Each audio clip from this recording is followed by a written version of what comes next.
Mari kita baca Alkitab kita. Yesaya pasal 49 ayat 1 sampai yang ke-7. Hamba Tuhan sebagai terang di tengah-tengah segala bangsa. Terlalu sedikit bagimu hanya untuk menjadi hambaku, untuk menegakkan suku-suku Yakub dan untuk mengembalikan orang-orang Israel yang masih terpelihara. Tetapi aku akan membuat engkau menjadi terang bagi bangsa-bangsa, supaya keselamatan yang daripadaku sampai ke ujung bumi. Beginilah firman Tuhan penebus Israel, Allahnya yang Maha Kudus, kepada Dia yang dihinakan orang, kepada Dia yang dijijikkan bangsa-bangsa, kepada hamba penguasa-penguasa. Raja-raja akan melihat perbuatanku, lalu bangkit memberi hormat, dan pembesar-pembesar akan sujud menyembah, oleh karena Tuhan yang setia, oleh karena yang Maha Kudus Allah Israel yang memilih engkau. Demikian firman Tuhan. Saya memberi judul khotbah minggu ini, berani menjadi hamba Tuhan yang gagal. Sebab tidak ada nubuatan Yesaya yang secara natural tergenapi di masa hidupnya. Padahal, awas, padahal Nabi Musa dalam Ulangan 18 ayat 22. Boleh baca di sini. Kalau ada seorang nabi yang memperkatakan sesuatu perkataan tetapi tidak terbukti, sesungguhnya dia tidak disuruh oleh Tuhan. Maka jangan dengarkan dia. Ulangan 18 ayat 22. Nah, maka kalau kita bandingkan dengan nubuatan-nubuatan Nabi Yesaya, sampai pada habis pasal daripada 66 tentang akhir zaman, sampai Yesaya meninggalkan dunia ini, tidak ada yang terjadi. Bunda Teresa, dia punya pendapat yang sangat populer dan dikutip para ahli-ahli dan pelayan-pelayan sejati di bumi ini. Dia bilang apa? Kita dipanggil bukan untuk berhasil, tetapi kita dipanggil untuk setia pada komitmen pengutusan kita. Untuk apa kita diutus? Komitmenlah dalam utusan, dalam pelayanan, dalam misi, dalam tugas, dalam talenta dan karunia yang dipercayakan kepadamu, tanpa harus menjadi orang besar, tanpa harus menjadi orang sukses menurut ukuran manusia. Dan sungguh itulah yang memotivasi saya sejak tahun 90 menerima Yesus. Saya tidak pernah bermimpi menjadi pendeta besar, menjadi orang besar, enggak. Dipanggil Tuhan saja namaku, disebut saja namaku sejak dari kandungan, itu sudah wah. Itu sudah luar biasa bagiku. Tuhan mengenal aku sejak dari kandungan, itu sudah luar biasa. Saudara, tadi teringat saya bangga dengan pembangunan ini. Saya terus bangga dengan gereja kita ini. Dari mulai dinding papan, terus merangkak naik. Luar biasa. Tapi jadi saya teringat ketika dengan ini. Dengan ormas yang ikut saya mendirikannya, bahkan sampai tingkat nasional. 3 kali saya bertemu dengan bidang keuangan kota ini. Dengan orang yang berbeda, dengan waktu yang berbeda. Ditawarkan kepada saya apa? Pak Tulus, bilang aja berapa yang Bapak mau. Mereka sudah setuju. Bayangkan. Saya tinggal bilang saja berapa persen ke saya. Tapi sampai detik ini saya tetap konsisten dengan panggilan saya. Kenapa? Karena pernyataan Bunda Teresa tadi sejak pertama ku baca, itu melekat di sini. Saya dipanggil bukan untuk menjadi orang kaya. Saya dipanggil bukan menjadi orang hebat. Saya dipanggil bukan untuk menjadi orang sukses menurut ukuran manusia. Tapi saya dipanggil hanya untuk taat kepada Yesus. Berusahalah untuk taat. Selesai. Visi Nabi Yesaya besar. Memulihkan bangsa Israel kembali sebagai umat pilihan Allah. Berkarakter sebagai umat pilihan Allah. Dan pada masa hidupnya, saudara bisa bayangkan, ayakah Haruna Masaunupung bertolak belakang, berbanding terbalik dengan apa yang dia doakan, dengan apa yang dia nubuatkan, dengan apa yang ia harapkan dalam pelayanan. Ada 3 misi dalam pelayanan Yesaya untuk visi pemulihan bangsa Israel. Dan itulah yang menjadi perenungan bagi kita. Pertama, perubahan karakter. Dalam ayat 1 dan ayat 5 tadi disinggung. Ia telah memanggil namaku. Ia telah mengenal aku. Ia telah membentuk aku sejak dari kandungan ibuku. Dia tidak berkata kepada dirinya sendiri. Perkataan dia itu mewakili perkataan setiap umat Israel. Jadi ayat 3. Hambaku Israel. Bahwa setiap umat Israel itu adalah dibentuk oleh Tuhan, dipanggil oleh Tuhan, dikenal oleh Tuhan sejak dari kandungan. Maka seharusnya karakter daripada umat Israel itu harus menampilkan sifat Allah yang membentuknya. Tapi apa kenyataannya? Karakter umat Israel pada masa itu lebih tepatnya karakter pecundang, karakter budak. Jauh dari sifat anak-anak raja di atas segala raja. Mereka menyembah berhala. Mereka mengandalkan bangsa-bangsa. Tidak mengandalkan Tuhan, malah meninggalkan Tuhan mereka. Bersandar kepada Mesir. Mesir ditaklukkan Babel.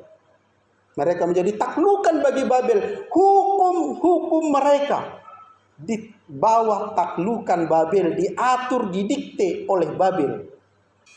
Bahkan kehidupan sosial mereka tidak merdeka. Sebab ibadah-ibadah mereka hanya sebatas upacara-upacara belaka.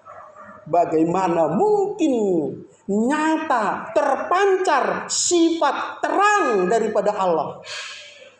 Tidak mungkin.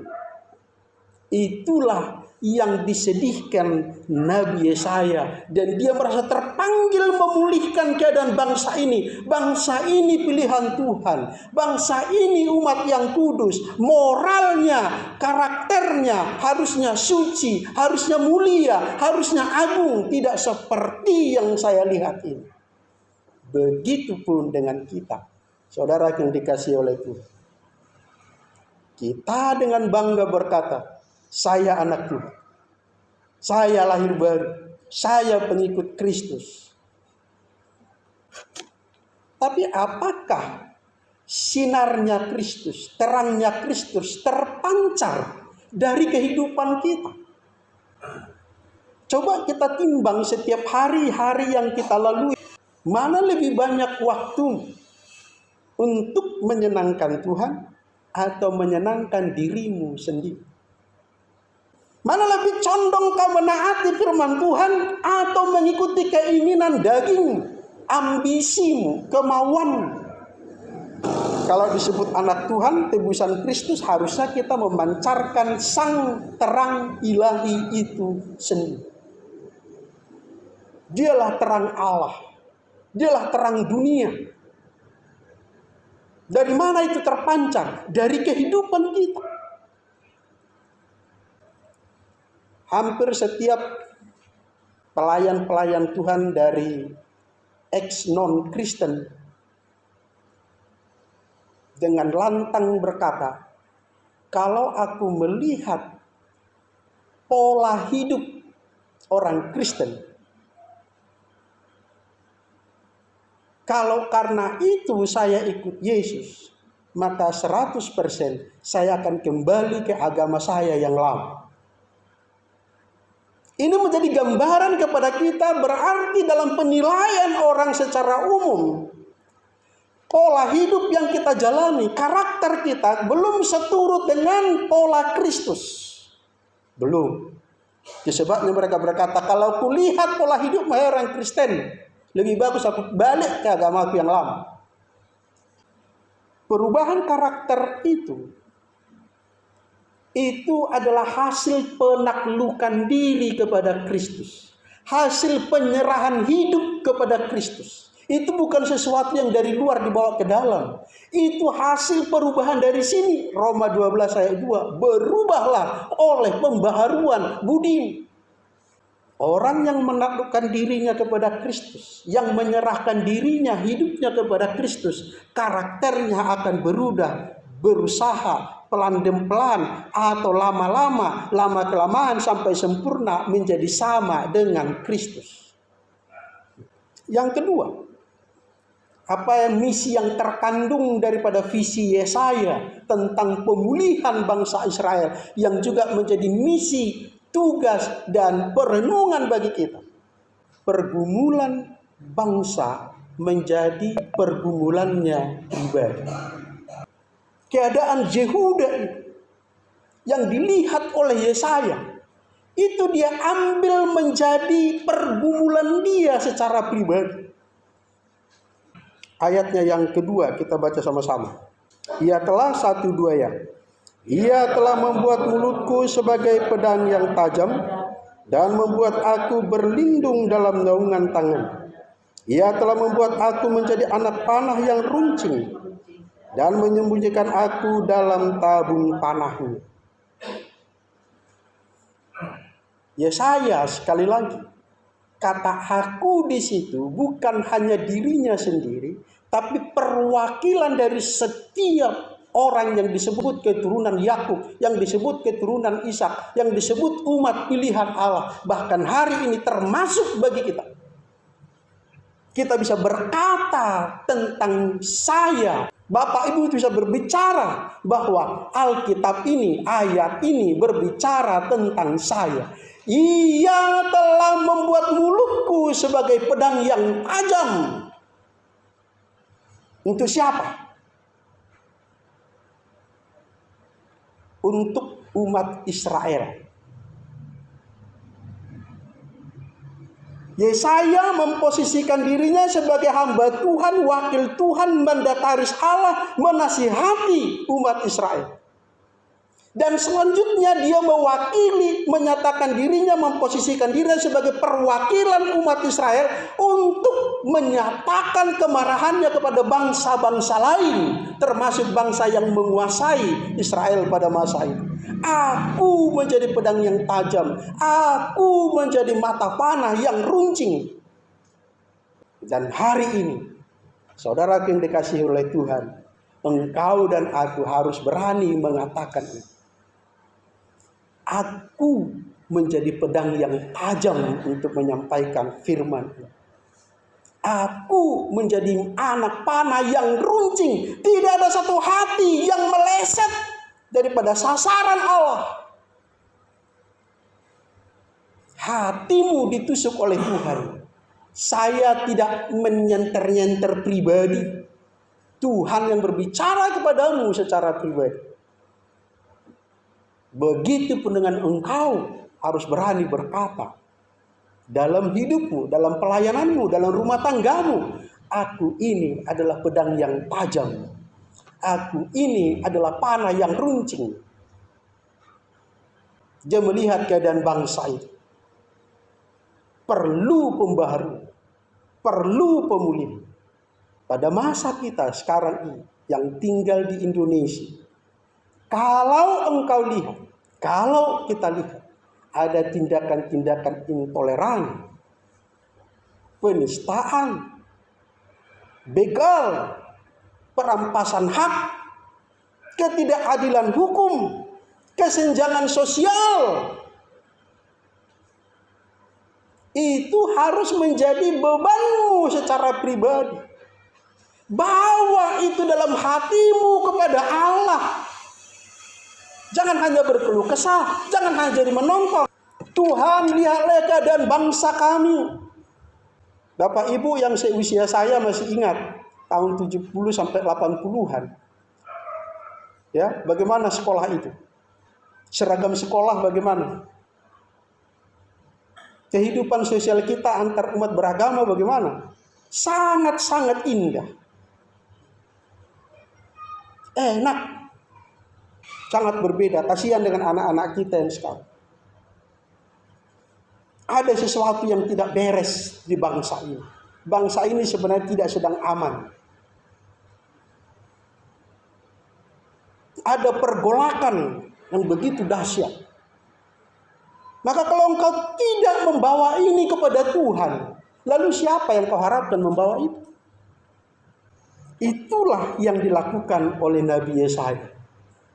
Pergumulan bangsa Israel itu dibuatnya menjadi pergumulannya pribadi. Dibawanya kepada Tuhan. Dan dia menyampaikan dengan bersemangat luar biasa ya. Padahal, awas tanda kutip, yang dinubuatkannya nggak ada yang terjadi selama hidupnya. Seorang anak telah lahir untuk kita. Namanya disebutkan orang penasehat ajaib. Allah yang kekal, Bapa yang kekal, Raja yang perkasa, penasehat ajaib. Sampai 700 tahun baru lahir itu anak namanya Yesus Kristus itu. Akan ada keturunan Isai anak Daud yang lain yang membawa bangsa ini mengalami damai, menikmati kemakmuran di mana singa dan ular dan anak yang baru lahir main sama-sama. Singa dan lembu makan rumput sama-sama. Yesaya yang menyampaikan. Hari berganti hari, minggu berganti minggu, bulan berganti bulan, tahun bahkan generasi berganti generasi. Nggak ada yang terjadi bahkan sampai hari ini. Sampai kita beribadah ini. Nggak ada pernah yang namanya kerajaan damai di bumi. Itu terjadi nanti, nggak tahu kapan. Menurut eskatologi itu pada kerajaan 1000 tahun. Nah kalau ini kita bandingkan dengan Ulangan 18 ayat 22. Jika ada orang berkata utusan Nabi, utusan Tuhan, berbicara atas nama Tuhan, tapi nubuatannya tidak terjadi, jangan dengarkan dia. Awas.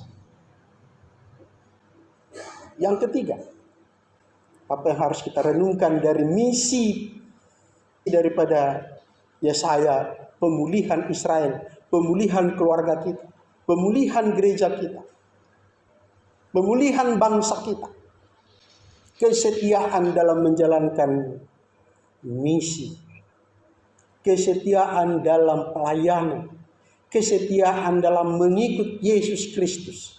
Itu yang Tuhan mau. Coba kita lihat ayat 4, betapa galaunya si Yesaya itu. Ya mungkin patah semangat juga. Coba baca sama-sama dulu ayat 4 ya. Bersusah-susah dengan percuma dan telah menghabiskan kekuatanku dengan sia-sia dan tak berguna. Stop dulu. Nanti kita sambung. Apa yang saya sampaikan tadi ya. Kalau dinilai dari ukuran manusia, Yesaya begitu bersemangat menyampaikan firman yang begitu profetik. Begitu membangun semangat. Tetapi kalau orang pada masa itu mendengarkan itu, ayah daripada kebayo. Mungkin itu bagi orang-orang pasaran di masa itu ya. Dan itulah yang ditanggap oleh Yesaya ini. Apa yang kukatakan gak ada yang terjadi, tapi harus kuperkatakan. Aku sudah berlelah-lelah. Kekuatanku sudah habis.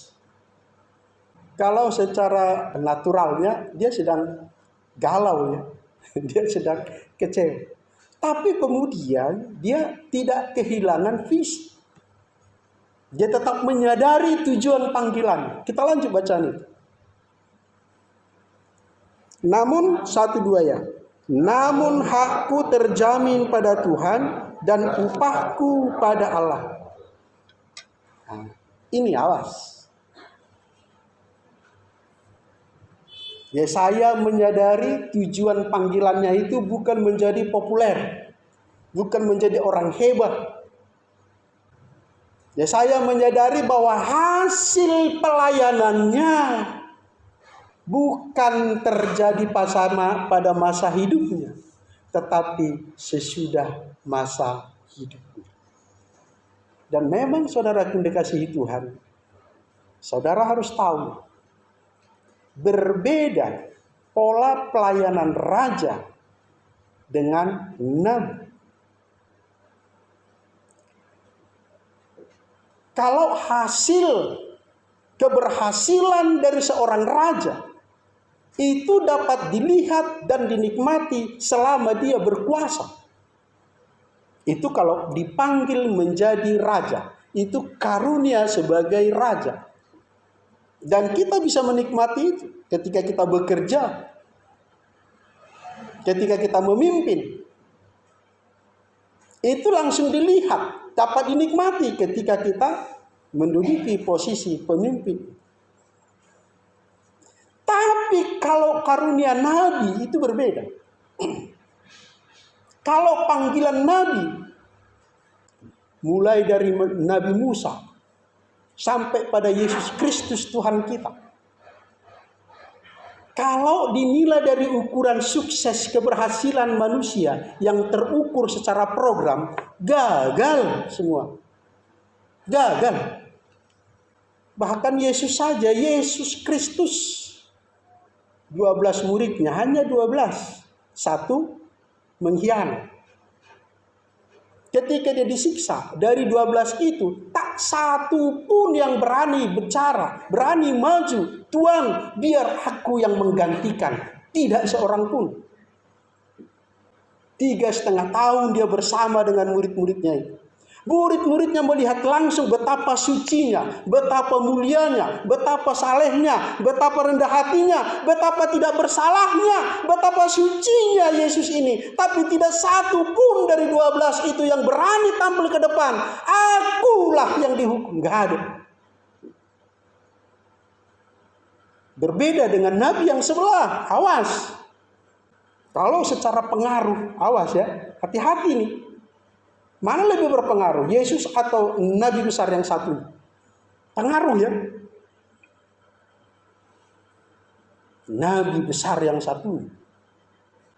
Dia bilang bakar. Dia bilang perang. Dia bilang ambil. Gak ada pengikut Yesus yang seperti itu taatnya. Coba bandingkan, gak usah Yesus.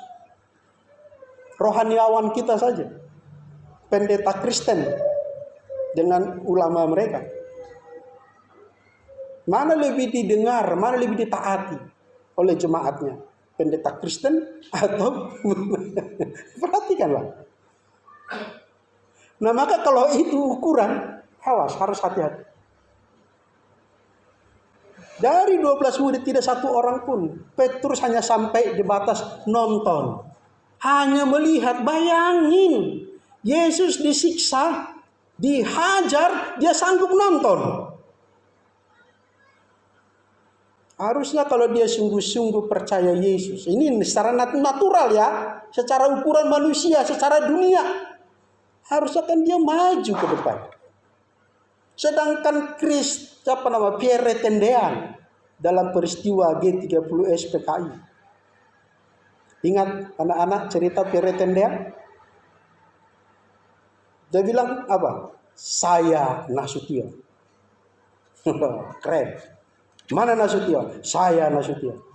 Siap mati bagi pemimpin. Lah ini.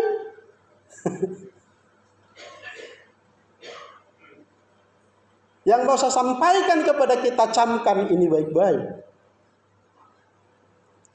Kalau engkau sudah mengambil keputusan menjadi pengikut Yesus, anak Tuhan, hamba Tuhan, sintua, penatua, pendeta, beranilah menjadi hamba yang gagal menurut ukuran manusia. Sebab apa, saudaraku? Gagal menurut ukuran manusia bukan berarti gagal di hadapan Tuhan. Amin. Jadi jangan hanyut dengan popularitas, dengan nama-nama besar. Jangan. Yesaya besar setelah dia mati. Yesus besar setelah dia mati. Musa besar setelah dia mati. Jangan sampai engkau besar di masa hidupmu, setelah mati kau dicibir orang. Awas. Sekali lagi, engkau dipanggil Tuhan bukan untuk menjadi orang sukses menurut ukuran dunia. Engkau dipanggil Tuhan untuk menjadi pemancar terang ilahi. Itulah tema minggu kita. Terang keselamatan bagi bangsa-bangsa. Jangan ambil alih posisi itu, engkau bukan terang. Terang yang ilahi itu Yesus, engkau pemancarnya. Yesus itu yang menyampaikan kepadamu, engkau adalah garam dunia, engkau adalah terang dunia. Karena apa? Karena terangnya ada pada kita. Amin. Bukan engkau terang itu. Jangan sampai ambil alih posisi itu. Ini yang sering terjadi di dunia nyata. Akulah terang dunia. Sampai ada hamba Tuhan yang begitu besar berani berkata, Yesus pokok anggur, aku pohon zaitun. Awas. Kalau Yesus adalah pokok anggur, maka firman Tuhan kepada saya dipanggil sebagai pohon zaitun. Padahal Yesus bilang apa? Kamu rantingnya pohon zaitun atau rantingnya pohon anggur? Masih 5 orang, ini ada 100 orang. Kamu ini rantingnya pohon zaitun atau rantingnya pohon anggur? Amin. Yesuslah pohon anggur, kita ranting-rantingnya, itu kata Alkitab. Hati-hati.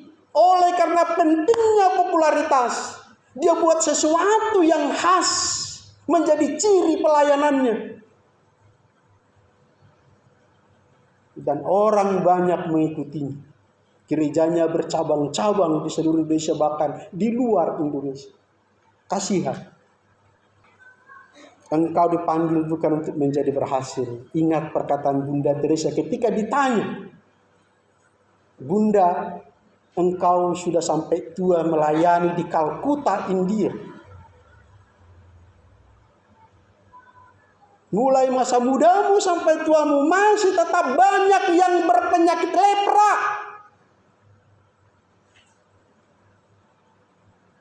Apa hasil pelayananmu? Awas, ngeri nggak?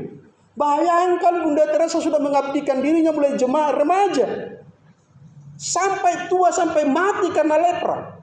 Pertanyaannya, sudah sekian puluh tahun kau abdikan dirimu di Kalkuta, India ini, masih banyak yang berpenyakit kusta. Itulah maka keluar kalimatnya tadi. Kita dipanggil bukan untuk berhasil, tapi untuk setia pada komitmen pengutusan kita. Kemana kau diutus? Untuk apa? Jangan diutus kau ke Niniwe, pergi ke Tarsis. Seperti siapa? Yunus. Disuruh ke Medan, perginya ke Jakarta. Disuruh ke Papua, perginya ke Singapura. Kenapa? Nggak ada harapan hidup di Papua. Saya begitulah. Saudara yang dikasihi oleh Tuhan, ini baru bulan pertama. Masih ada 11 bulan lagi yang harus kita lalui. Ini menjadi perenungan bagimu. Maukah rumah tanggamu dipulihkan? Maukah keluargamu dipulihkan? Maukah hidupmu dipulihkan? Gerejamu dipulihkan? Itulah yang menjadi bebannya saya. Aku mau bangsaku dipulihkan. Aku mau berubah. Dan Yesaya memulainya dari dirinya sendiri. Dia tidak mengharapkan orang lain berubah. Dia yang memulai perubahan itu. Aku menjadi pedang yang tajam. Aku menjadi anak panah yang runcing. Dia tidak berkata, kau adalah pedang yang tajam. Kau adalah anak panah yang runcing. Pergi dengan gagah berani, jangan takut mati, beritakan firman Tuhan. Haleluya. Orang disuruh, dia ongkang-ongkang kaki. Tapi Yesaya, aku. Dan dia mau kita juga berkata yang sama, aku. Jangan orang lain kau suruh maju, engkau yang maju. Jangan orang kau korbankan. Korbankanlah diri. Sangat masuk akal alasan orang berkata bukan Yesus yang disalib, tapi Yudas Iskariot yang dimiripkan. Sangat masuk akal itu. Kenapa? Kan ini makhluk ilahi, sopo guru yang harus dilindungi. Kan yang penting manusia percaya dia disalibkan. Tinggal spekulasi aja. Korbankan orang lain. Abraham mengorbankan Ishak, tidak Abraham mengorbankan Abraham. Alasannya masuk akal. Tetapi dengan ayat ini mempertegas, meyakinkan kita, bukan yang lain, tapi Yesus sendiri yang mengorbankan dirinya bagi keselamatan kita. Begitupun komitmen kita sejak saat ini. Bukan orang lain yang ditunggu membawa keselamatan ini kepada bangsa-bangsa lain, tapi engkau. Orang boleh berkata kepadamu, engkau gagal dalam keluargamu. Gak ada satupun keluargamu yang mengikut Tuhanmu. Engkau gagal dalam gerejamu. Makin hari gerejamu makin kecil, makin padam. Engkau gagal di daerahmu. Gak ada sesuatu yang bisa kau buat bagus di daerah di mana kau tinggal. Engkau gagal di negerimu. Bangsa ini mulai kau lahir sampai kau tua tetap begini-begini saja. Apa gunamu memimpin? Apa gunamu menjadi penguasa di bangsa ini? Itu kata orang. Tapi kalau engkau setia pada komitmen pengutusanmu daripada Tuhan, katakan kepada Tuhan, Bapa, aku sudah menyampaikan firman-Mu. Itu kata Tuhan Yesus ya. Apa yang ku terima daripadamu sudah ku sampaikan kepada mereka. Walaupun resikonya harus ku tanggung. Jadi, kau bisa padam di keluargamu, kau bisa redup di daerahmu, kau bisa tidak diakui di negerimu, tetapi Alkitab berkata, baca ayat 6 dan 7. Terlalu kecil. Wow. Haleluya. Jadi kalau orang mengambil bagianmu yang sedikit, biar aja. Tuhan sudah sediakan yang lebih banyak. Kalau orang ambil bagianmu yang kecil, biar aja. Tuhan sudah sediakan yang lebih besar. Itu kunikmati Bapak Ibu ya. Bolak-balik nanti aku bersaksi, jadi bosan kalian. Itu kubuktikan dalam hidupku. Orang ambil. Orang merampas ambil. Bagiku yang penting bukan aku yang mencuri punyamu. Punyaku yang kau curi silakan. Dan orang merasa senang berteman dengan aku karena gampang ditokohi. Puji Tuhan. Saya tidak kecewa. Karena tujuanku dipanggil Tuhan bukan itu. Tapi tidak bisa dipungkiri. Setelah aku mati nanti orang berkata, luar biasa Mang Pendeta tulus. Itulah yang aku mau. Semasa ini tak perlu. Itu hanya membuat kita sombong. Itu hanya membuat kita jatuh. Itu hanya membuat kita kehilangan upah kita yang sudah Tuhan sediakan. Relakan saja. Biar orang bilang kau gagal. Biar orang bilang kau terbuang, tidak diakui dalam keluarga. Sebab Tuhan menjaga hakmu. Tuhan menyimpan apa yang menjadi bagian. terlalu kecil itu bagimu. Ada yang lebih besar yang Tuhan sediakan bagimu, bagi anak cucumu, bagi keturunanmu, turun temurun, turun temurun. Tangkap ini, inilah berkat Abraham. Inilah berkat Abraham. Bawa ini pulang. Biarkan orang menghinaku, merendahkanku, mencibirku. Biarkan orang merampas hak-hakku. Yang penting bukan hakmu yang kurampas. Jangan dengan prinsip dunia. Ketika orang menegurmu, ketika merampas hak orang, diam kau, yang penting kan bukan hakmu yang kurampas. Wah, itu salah. Yang benar itu biarkan hakmu diambil, biarkan milikmu diambil. Bahkan seorang pendeta pernah berkata, ketika orang dilaporkan mencuri nenasnya di kampung kami, dicuri nenasnya banyak-banyak. Orang melaporkan ke dia, pendetanya bilang apa? Puji Tuhan, aku sudah bisa memenuhi kebutuhanmu. Kan? Itu diambil karena dia butuh, kebutuhannya mungkin mendesak. Dia tahu aku pendeta, maka dia berani ngambilnya. Puji Tuhan. Engkau harus berkata, aku bukan engkau, bukan orang lain. Aku menjadi pedang yang tajam, aku menjadi anak panah yang runcing, menjadi alat di tangan Tuhan. Di mana engkau Tuhan tempatkan, di mana engkau bekerja, di mana engkau tinggal, di mana engkau melayani. Amin. Mari kita berdoa. Bapa, kami telah mendengarkan firman-Mu, firman-Mu ya dan amin. Tuhan, terima kasih Engkau mengingatkan kami, meneguhkan iman kami. Betapa kami Engkau sebut sejak dari kandungan ibu kami dengan nama kami sendiri. Terima kasih ya Tuhan. Betapa mulianya kami di hadapan orang bisa menghina kami, tapi Engkau tetap meninggikan kami. Beribu orang bisa menjatuhkan kami, tapi tangan-Mu cukup menolong kami.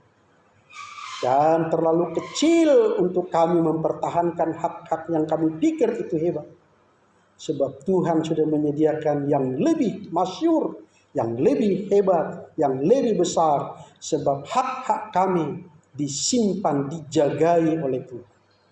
Dalam nama Tuhan Yesus kami berdoa.